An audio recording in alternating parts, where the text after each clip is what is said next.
Greetings. Last week I spoke to you about opening up to new possibilities with a new approach to service and product packaging and pricing. I'm continuing on that theme this week. All of us walk through life with certain preconceptions. These opinions are often a barrier to our ability to effectively lead and make decisions. In our work as consultants, we've witnessed countless examples of bad decision making based upon false information or misconceptions. And as a leader, I'm sometimes painfully reminded of my own head trash.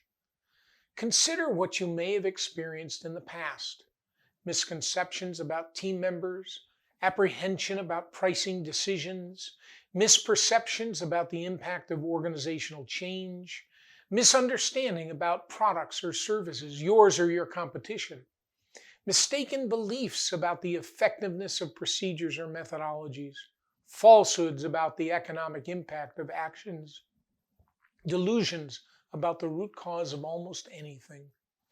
Observationally, these misconceptions often arise from our inability to separate fact from opinion. Often our own fears cause us to jump to conclusions without doing our homework. Such actions or lack of action are the Achilles heel of many leaders. We're all guilty of it from time to time, some of us more so than others. A number of years ago, I experienced Dialogue in the Dark. This hands-on museum has attendees actually experiencing what it's like to be blind. Participants were provided with a walking cane and a visually impaired guide. We then made our way through a series of rooms designed to emulate certain environments: New York City's Central Park, a store, a train, in complete darkness.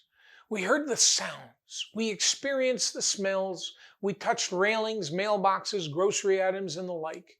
We used technology designed to help us understand what we might be buying in a grocery store. We crossed streets and climbed stairs. We felt the sway of a rail car and the texture of a shirt. We bumped into doors and each other. Our guide was immensely helpful. His coaching and direction made the experience far less painful. Frankly, had it not been for him, we would have likely been very scared or at times in danger. Our guide, you see, had walked in our new shoes since birth. Yes, at times we were afraid. At times we laughed about our foibles. But above all, what was most noticeable to me was a heightened awareness of the things that might have otherwise gone unnoticed. I listened more carefully. I smelled more deeply. I felt with a more sensitive touch.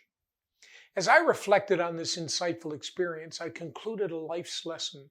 It's hard to imagine how we might react to the loss of something as basic as our vision, but it happens to people every day. And while such a loss is traumatic and sad, people adapt. Their other senses kick in. They learn to look at life differently. They learn to work around barriers, and they survive and they thrive. COVID-19 has delivered a similar type of experience. Together, we've operated with a sort of blindness because answers were hard to come by. No one had paddled this stream before.